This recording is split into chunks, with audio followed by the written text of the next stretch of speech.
Qui croirait qu'en haut de la montagne de Watt, dans la douceur d'une journée de printemps, en voyant les courbes douces de la prairie où paissent les vaches, jadis s'élevait une fortification. Et pourtant, au cœur des convoitises et des stratégies, cet endroit fut en son temps fortifié.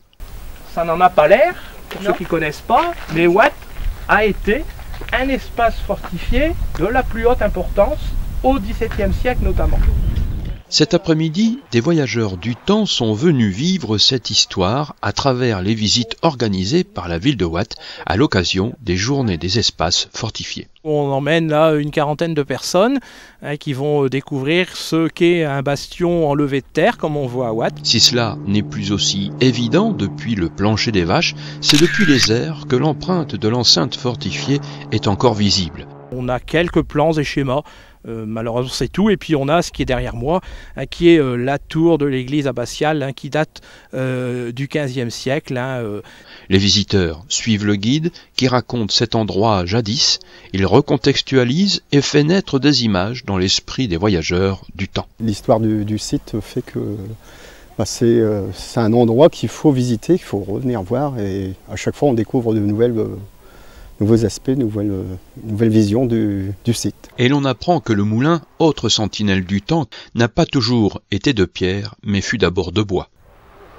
C'est en fait la destruction de l'abbaye qui fournira les pierres pour la reconstruction du moulin, mais pas seulement. Cette tour résiste, on va dire, parce que c'était un repère pour les navigateurs, et le propriétaire qui l'a acquis après la Révolution a eu interdiction de la démolir.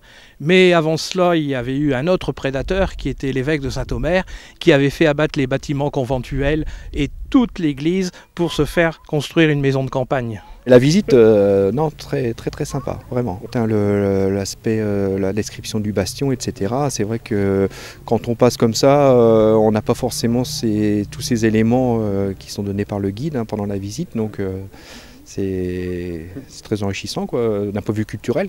Et c'est vrai que ça donne envie de revenir, même pour se rebalader encore aux alentours. Le fait d'avoir fait le tour de l'abbaye m'a fait découvrir des noms sur des pierres qui me font remonter à des années. C'est-à-dire que ce qui est proche de chez nous, on connaît rarement. Parce qu'on va toujours chercher ce qui est loin, alors que ce qui est tout près, on ne connaît pas vraiment. Donc c'est l'occasion de découvrir son coin.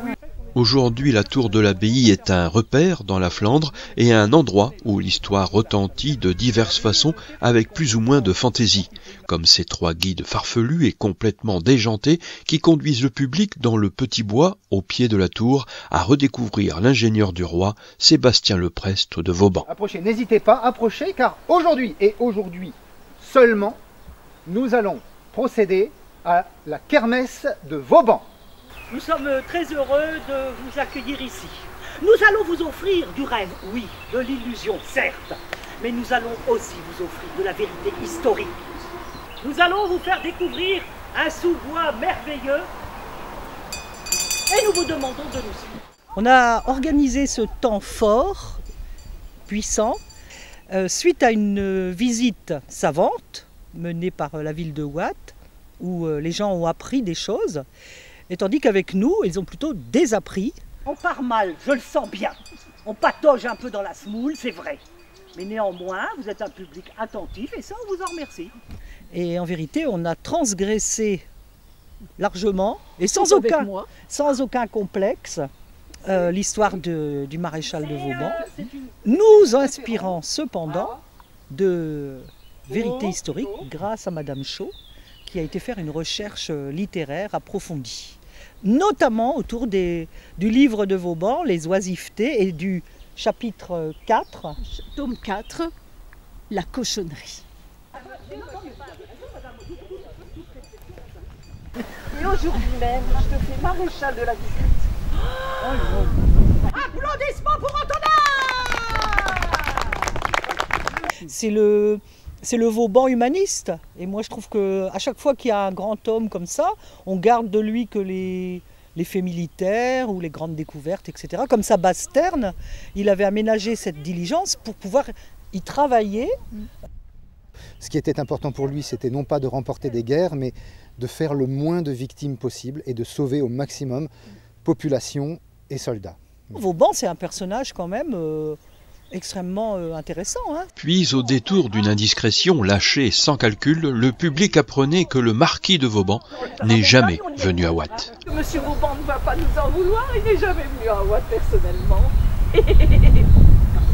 Le maréchal de Puységur, c'est lui qui est venu donc en 1735 établir cette fortification sous les plans de Vauban sans doute.